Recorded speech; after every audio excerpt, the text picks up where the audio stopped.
म्हणजे का? तर मी काल काय सांगितलं तुम्हाला? धम्म म्हणजे 6 गोष्टी सांगितल्या होत्या.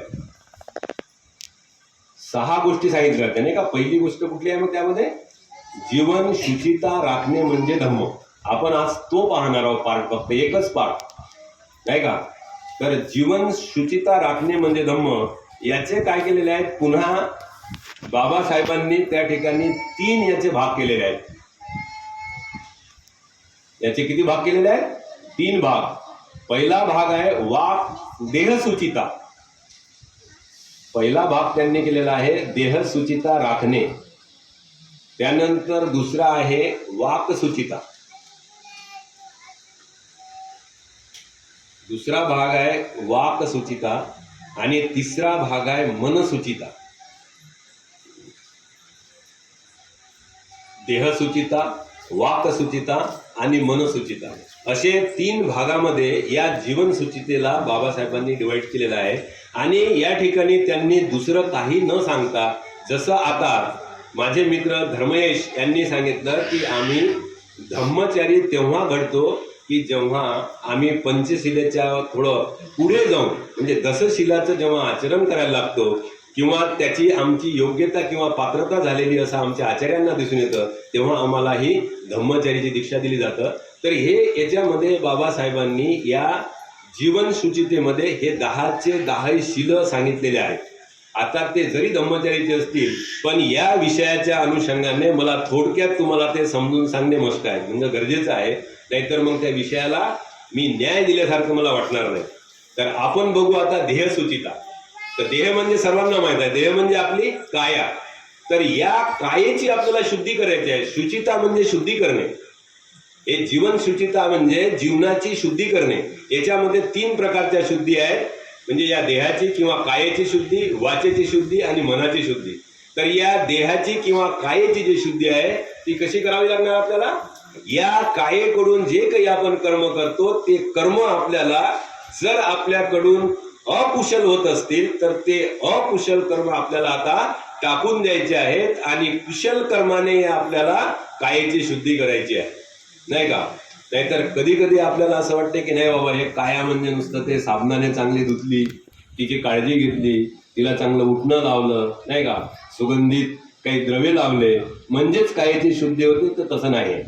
या ठिकाणी एक कबीरांचा मी तुम्हाला आधी दोहा सांगतो. कबीरजी महाराज एका दोह्यामध्ये म्हणतात की मत कर काया पे अभिमान. मत कर, आपण बऱ्याच प्रकारच्या अभिमानामध्ये आणि गर्वामध्ये असतो, तर ते म्हणतात की मत कर काया पे अभिमान, मत कर माया पे अहंकार. मत कर काया पे अभिमान, मत कर माया पे अहंकार. काया तेरी गार से काछी, काया तेरी गार से काछी, जैसे वो सरामोती, जैसे वो सरामोती, आया पलक का झोका तो पल में धूल हो जाती. म्हणजे ही जी काया आहे, ही काया कशी आहे आपली? या कायावरती आपण कुठलाही अहंकार किंवा अभिमान नाही केला पाहिजे. ही काया एका क्षणामध्ये नष्ट होणारी आहे, ती अनित्य आहे, नाही का? आपण पाहतो की आपण आता इथे लहान लहान हे बालक आहेत. आज या बालकापासून तर इथे सर्वात वयोवृद्ध ह्या माता बसलेल्या आहेत. तर हे अनित्य आहे. म्हणजे किती काही जरी सुंदर आपण पाहायला असू किंवा किती काही कुरूप असू, तरी ती काया जशीच्या तशी राहत नाही. ती कशी काय आहे? ती अनित्य आहे, ती सतत बदलत आहे आणि ती ठोस नाही आहे. म्हणजे आपण वैज्ञानिक दृष्टिकोनातून सुद्धा आपल्या या कायेला थोडं समजून घेतलं पाहिजे की ही अनंत असंख्य करोडो पेशींची बनलेली आहे. याच्यामध्ये या शरीरामध्ये ठोस काही नाही आहे. म्हणून याची जास्त काळजी न घेता या कायेकडून जे काही कर्म आपण करतो, जे काही कर्म करतो ते कर्म मला दुःख देणारे नसले पाहिजे आणि ते इतरांना सुद्धा दुःखदायक नसले पाहिजे. एवढी जरी या आपण कायेची काळजी घेतली तर मला असं वाटते की आपण खरंच या कायेची जी काही शुचिता आहे किंवा जी काही शुद्धी आहे ती केल्याशिवाय आपण राहणार नाही. तर या ठिकाणी जे पंचशिलेमधले 3 शिला आहेत ते आपण कायेद्वारे नेहमी करीत असतो. आपल्याला त्या 3 शिलांचा थोडक्यात परामर्श घ्यायचा. तर पहिलं शील कुठलं आहे? पानातिपाता वेर म्हणे, नाही का? म्हणजे मी काय करणार नाही, शिक्कापदम समाधियान, मी असं शिक्षण घेतो किंवा अशी शिक्षा मला ग्रहण करायची आहे की मी प्राणी मात्रांची हिंसा करणार नाही. आज आपण जर पाहिलं तर संपूर्ण जगामध्ये हिंसाचाराने थैमान घातलेलं आहे. संपूर्ण जगामध्ये जेव्हाही आपण आज टीव्हीचं चॅनल एखादं ओपन केलं किंवा सुरू केलं तर आपल्याला माहीत पडते की जगात आता सध्या काय चालू आहे. कशामुळं? फक्त या भगवान बुद्धाच्या तत्वाची लोकांना जाणीव नसल्यामुळे किंवा ज्ञान नसल्यामुळे एकमेकावरती सर्व कुरघोडी करत आहेत आणि अस्तित्वाची लढाई लढत आहेत. कशामुळं? फक्त हे तत्व न समजल्यामुळं. भगवान बुद्धांनी सांगितलं की तुम्हाला जर एक चांगला व्यक्ती किंवा चांगला मनुष्य जर बनायचं असेल, तुम्हाला मनुष्यासारखं जीवन जगायचं असेल, तुम्हाला या प्राणी मात्राच्या जीवनामधून बाहेर पडायचं असेल आणि एक मनुष्य म्हणून चांगलं जीवन जगायचं असेल तर मी सांगितलेल्या फक्त 5च गोष्टीचं तुम्हाला आचरण करावं लागतं. फक्त 5 गोष्टी. जास्त कठीण आहेत का? असं भगवंतांनी खूप काही मोठा आपल्याला टास्क दिलेला आहे का? असं फार मोठं असं काम दिलेलं आहे का की ते आपल्या जेणेकरून होणार नाही? हिंसाचार आपण थांबवू शकत नाही. पण आज हिंसाचाराचं थैमान हे नुसतं मोठ्या मोठ्या देशांमध्येच नाही तर आपल्या घरापर्यंत ते येऊन पोचलेलं आहे. फक्त आपल्याला काय आहे की त्याची जाणीव नाही आहे. हे कशामुळं?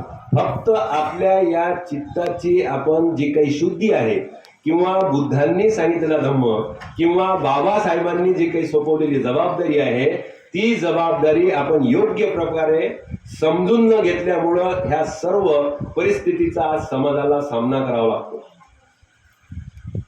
पाहिजे तशी एवढी भयानक नाही आहे, कारण की बाबासाहेबांच्या योगदानामुळे किंवा बाबासाहेबांनी जी या देशाला घटना दिलेली आहे या घटनेमुळे आपलं जे काही राहणीमान आहे ते राहणीमान आपलं चांगल्या प्रकारे सुधारलेलं आहे. आपण त्याच्यामध्ये विकास केलेला आहे आपल्या राहणीमानामध्ये. पण जीवनमान ज्या प्रमाणात आपलं सुधारायला पाहिजे होतं, ज्या प्रमाणात आपण विकसित व्हायला पाहिजे होतं त्या प्रमाणात आपल्या जीवनमानात सुधारणा झाल्या नाही किंवा जीवनमानाचा आपला विकास झाला नाही. तर त्याचकरिता आपल्याला ह्या गोष्टी आता ज्या काही बाबासाहेबांनी भगवान बुद्धांनी त्याच्या धम्मामध्ये ज्या लिहून ठेवलेल्या आहेत, अभ्यासपूर्वक सांगितलेल्या आहेत, त्या गोष्टी जोपर्यंत आपण आचरणात आणणार नाही तोपर्यंत आपण एक चांगला समाज किंवा आपण स्वतःला सुद्धा एक चांगला व्यक्ती म्हणून निर्माण करू शकणार नाही. आपल्याला जर स्वतःला समाजापुढे काही आदर्श ठेवायचा असेल किंवा जर एक चांगलं व्यक्तिमत्व आपलं घडवायचं असेल तर त्याकरिता या गोष्टी आपल्याला खूप चांगल्या प्रकारे आचरणात आणून आपल्याला त्या समाजाला द्याव्या लागतील. कारण की या समाजाचं फार मोठं आपल्यावरती ऋण आहे. आपण एकटे प्रगती करू शकतो का या विश्वामध्ये? नाही. या समाजाने जर आपल्या प्रगतीमध्ये जर हातभार लावला नसता तर कदाचित आपण आज येथपर्यंत येऊन पोहोचलो नसतो. या प्रगतीच्या शिखरावर आपण मार्गक्रमण करू शकलो नसतो. म्हणून या समाजाचं काही ऋण आहे आणि ते ऋण जर फेडायचं असेल तर बाबासाहेब असं म्हणतात की धम्माचा प्रचार आणि प्रसार करणे हीच खरी मानवसेवा आहे. आपल्याला जर या समाजाची किंवा मानवाची सेवा करायची असेल तर हा धम्म चांगल्या प्रकारे आपल्याला जाणून घ्यावा लागेल आणि तो जाणून आचरणात उतरावा लागेल आणि मग आचरणात उतरवून त्याचा आपल्याला प्रचार आणि प्रसार करावा लागेल. असे धम्म प्रचारक आणि प्रसारक समाजामध्ये निर्माण होणे हे आता सध्या काळाची गरज आहे. आज तुम्ही पाहत असाल की एवढ्या मोठ्या संस्था असून एवढा ज्या प्रमाणात पाहिजे त्या प्रमाणामध्ये धम्माचा प्रचार आणि प्रसार करायला कोणीही पुढे धजावत नाही. आज जर पाहिला आपण तर या त्रिरत्न बौद्ध महासंघाच्या मार्फत संपूर्ण महाराष्ट्रामध्ये कमीत कमी 60 ते 65 ठिकाणी असे धम्म शिबिराचं आयोजन करण्यात आलेलं आहे. 60 ते 65 केंद्रांच्या मार्फतीने एकट्या अमरावती जिल्ह्यामध्ये 4 शिबिरं चालू आहेत. 4, एक मोर्शीला आहे, एक बिहारीला आहे, 2 प्रॉपर अमरावतीमध्ये आहेत. तर अशा या नागपूरमध्ये किती शिबिरं आहेत, पुण्यामध्ये शिबिरं आहेत, भाजेला शिबिर आहे. एक नाही तर एका मागून असे लागोपाठ 1-1, 2-2 शिबिरं आपण आयोजित केलेले आहेत. तर ही जबाबदारी जी काही भारतीय बौद्ध महासभेचे 10 ध्येय आणि उद्दिष्ट बाबासाहेबांनी दिले होते ती जबाबदारी म्हणजे पार पाडतात की नाही हे मला माहित नाही, पण त्या ध्येय आणि उद्दिष्टाची परिपूर्ती आज त्रिरत्न बौद्ध महासंघ करीत आहे. मी माझा जो स्वभाव आहे हा माझा स्वभाव, जसं तो राजहंस पक्षी तुम्हाला माहित असेल की राजहंस पक्षी हा कसा असतो, तो त्याला फक्त दूध पितो, पण त्या दुधात जर तुम्ही पाणी टाकून दिलं म्हणतात तर तो पाणी पाणी अलग करतो आणि त्यातलं दूधच पितो. अशा स्वभावाचा माणूस मी पोलीस खात्यामध्ये होतो. मला खोटं नाटं अजिबात पटत नव्हतं. मी बऱ्याच ज्या काही संघटना आहेत त्या संघटनांना सुद्धा आधी काम केलेले आहे, पण मला त्रिरत्न बौद्ध महासंघासारखा एक आचरणशील मानव घडवणारा संघ मी पाहिला नाही. मी असं म्हणत नाही की त्रिरत्न बौद्ध महासंघाचे जे काही धम्मचर्य आहेत किंवा धम्ममित्र आहेत किंवा जे काही त्रिरत्न बौद्ध महासंघासोबत जुळलेले आहेत ते सर्वच लोक पूर्णत्वास गेलेले आहेत. त्यांच्यामध्ये सुद्धा काही म्हणजे काय आहे, डिफिसिटीज आहेत, त्यांच्यामध्ये कमतरता आहे. मी असं म्हणायला म्हणजे घाबरणार नाही. पण मी इतर ज्या काही धर्मप्रचाराचे आणि प्रसाराचे जे काही केंद्र आहेत किंवा ज्या संस्था आहेत तर त्यामध्ये आज त्रिरत्न बौद्ध महासंघ अग्रेसर आहे आणि सर्वच लोक आपापल्या परीने धम्मप्रचार आणि प्रसाराची जबाबदारी घेऊन हे काम अहोरात्र करत आहेत, जे बाबासाहेबांनी आपल्याला सांगितलेलं होतं. कधी कधी काही लोकांच्या प्रश्नांना उत्तर देताना मला पण हसू येतं की बऱ्याच लोकांना असं वाटतं की या त्रिरत्न बौद्ध महासंघाचे जे काही संस्थापक आहेत ते कोण आहेत, ते इंग्लंडचे आहेत. आता बघा बंधू आणि भगिनींनो, जेव्हा बुद्धांना संबोधीची प्राप्ती झाली आणि त्यांनी तो जो काही धम्म आहे तो मानवाच्या करुणेपोटी त्यांना दुःखातून मुक्त करण्यासाठी सांगण्याचं जेव्हा त्यांनी ठरवलं आणि त्यांनी ते अश्विन पौर्णिमेला जे काही पहिलं शिबिर 5 पारिरोजक आणि त्यांचे आणखी एक काही सोबती होते म्हणजे यश आणि त्याचे 54 शिष्य असा 60 लोकांचा बुद्धांना धरून 61 लोकांचा त्यांनी संघ स्थापन केला आणि त्या 60 लोकांना त्यांनी 10 दिशेने पृथ्वीच्या जाण्यास सांगितलं. त्याच्यामध्ये इंग्लंड येत नाही का हो? या 10 दिशांमध्ये इंग्लंड बसत नाही का? बरोबर आहे की नाही? तर असं कोणाला म्हणता येईल का की इंग्लंडच्या माणसाला धम्माची काही गरज नाही किंवा इंग्लंडचा माणूस जर भारतात आला आणि त्याने भगवान बुद्धाचा धम्म चांगल्या प्रकारे शिकला, तो आचरणात आणला आणि इंग्लंडमध्ये जाऊन जर सांगितला आणि इंग्लंडमधून काही प्रशिक्षक करून जे काही असतात ते लोक भारतात पाठवले आणि त्या संघाची जर भारतात स्थापना केली तर आपल्याला त्याची काही गरज नाही. आपल्याला सुद्धा त्याची आवश्यकता आहे. ते अधिकार त्या संघाचे स्थापन करायचे त्यांना बुद्धांनीच दिलेले होते, पण आपल्या अविद्येमुळे आपल्याला असं वाटते की याचे स्थापन करते हे इंग्लंडचे आहेत म्हणून ते आम्हाला चांगल्या प्रकारे धम्म सांगू शकणार नाही किंवा हा धम्म जे लोक सांगतात ते इंग्रजांकडून आलेला सांगतात नाही का. आज मी इंग्लंडचा आहो का? मी तर भारतामध्येच माझा जन्म झाला, भारतामध्येच मी नोकरी केली, भारतामध्येच मी मोठा झालो. त्यांनी मला असं सांगितलं की तुम्ही शिका आणि इंग्लंडमध्ये जाऊन फक्त प्रचार प्रसार करा. त्यांनी याच्यासाठीच हे तयार केलेले आहेत की भारतामधल्या लोकांना सुद्धा याची गरज आहे नाही का. आज थोडंसं माझा विषय हा थोडासा इकडे तिकडे जाऊ शकतो. आज पहिला दिवस आहे. ह्या बऱ्याच माझ्या ज्या काही संकल्पना आहेत ह्या तुमच्या सुद्धा क्लिअर असल्या पाहिजे. मला प्रश्न जेव्हा लोक विचारतात तेव्हा मी त्यांना अशा प्रकारचे उत्तरं देत असतो. मला मॉर्निंग वॉकमध्ये प्रश्न विचारतात. बरेचदा तर लोकांना अशाही शंका आहेत की आम्हाला काही पैसेच भेटतात. बरेचदा मला म्हणतात का पाहू तुम्हाला तिकडून तर काही भेटत असेल ना, पेन्शन किती आहे म्हटलं 24,000 रुपये. तिकडून किती भेटते म्हटलं तिकडून म्हणजे कुठून, तर ते संघाकडून काही पैसे भेटतात नाही का. तर अशा पण लोकांच्या चुकीच्या धारणा आहेत. मी त्यांना सांगतो बंधू का नाही आम्हाला तिकडून काही भेटत नाही नाही का. आता इथे बसणाऱ्या बऱ्याच लोकांना माहित आहे की मला काय भेटते आणि मी स्वतः किती खर्च करतो. मला जे काही पेन्शन भेटते त्याच्यातून मी सर्व धम्माचा प्रवास आणि प्रचार प्रसार करतो. मी म्हणजे स्वतःजवळचे पैसे खर्च करतो, पण मी संघाकडून किंवा संघाच्या कुठल्याही व्यक्तीकडून 1 रुपया मी घेत नाही. आता काय सांगू मी त्यांना.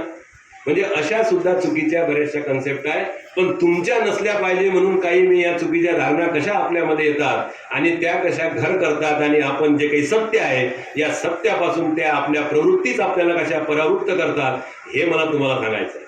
म्हणून तुम्ही याला कनेक्ट झाले पाहिजे, या संघाशी जुळले पाहिजे. हा माझा अजिबात उद्देश नाही आहे. नाही तर तुम्ही म्हणत असाल की बाबा यांना जर काही जास्त लोक जुळले तर यांना आधी काही प्रमोशन होते का यांचं नाही का. असं पण नाही आहे. माझं काही प्रमोशन होत नाही. फक्त माझा जो काही होतो तो माझ्या स्वतःच्या चित्ताचा विकास होतो तुम्हाला जोडण्यामध्ये आणि मला स्वतःला विकसित करण्यामध्ये थोडी मदत होते. बाकी मला काही माझं प्रमोशन नाही, काही नाही, किंवा मला काही भेटत नाही. तर आपल्याला महत्वाच्या आपल्या विषयाकडे आपण वळूया. मी काही कन्सेप्ट सांगितल्या लोकांच्या चुकीच्या धारणा, की आपल्याला जे काही देहसूचित आहे तर त्या देहसूचितामध्ये म्हणजे आपण कुठल्याही प्राणी मात्रांची म्हणजे त्यामध्ये मानव सुद्धा आले. आपल्याला असं वाटतं की बा प्राणी मात्राची हिंसा करू नये, म्हणजे एखाद्या प्राण्याला इजा करू नये, त्याला दुःख देऊ नये, नाही का, त्याची हत्या करू नये. पण तेवढंच मर्यादित नाही, तर मानवांचे सुद्धा आपले एक जे काही रिलेशन आहे एक मानव म्हणून, ते सुद्धा आपले कुठल्या आधारावर असले पाहिजे, ते मैत्री करुणा, नाही का, या आधारावरती असले पाहिजे. जर आपल्यामध्ये मैत्री नसेल तर आपल्यामध्ये करुणा उत्पन्न होत नाही, आणि जर करुणा नसेल तर आपण एकमेकाला म्हणजे दुःखी लोकांना या विश्वातल्या मदत करू शकत नाही. तुम्ही नुसतं या देहसूचितेमधलं एक जरी सील घेतलं, ते एक सीलाचं आचरण करून भगवंत असं म्हणतात की तुम्ही संबोधी किंवा बुद्धत्व प्राप्त करू शकता एका सीलाचं आचरण करून, फक्त एका सीलाचं. पानाती पाता वेरमणीचं जो काही एवढं ते वास्ट आहे, एवढं ते व्यापक आहे की आपण त्याची जर विधायक बाजू पाहिली तर त्याची विधायक बाजू जी मैत्री आहे, ती मैत्री आपल्याला म्हणजे 4 ब्रह्मविहारामध्ये विहार करून ते संबोधी प्राप्तीच्या शेवटच्या स्टेज पर्यंत घेऊन जाऊ शकते ही मैत्री. जर आपल्यामध्ये मैत्री असेल तर करुणा निर्माण होते, आपल्यामध्ये जर करुणा असेल तर मुदिता भाव निर्माण होतो, आपल्यामध्ये जर मुदिता भावाचा आपला विकास झाला तर या तिन्ही गुणाच्या संगमातून म्हणजे मैत्री, करुणा आणि मुदिता या 3 गुणाच्या संगमातून उपेक्षा निर्माण होते. तर हे भाव आपल्या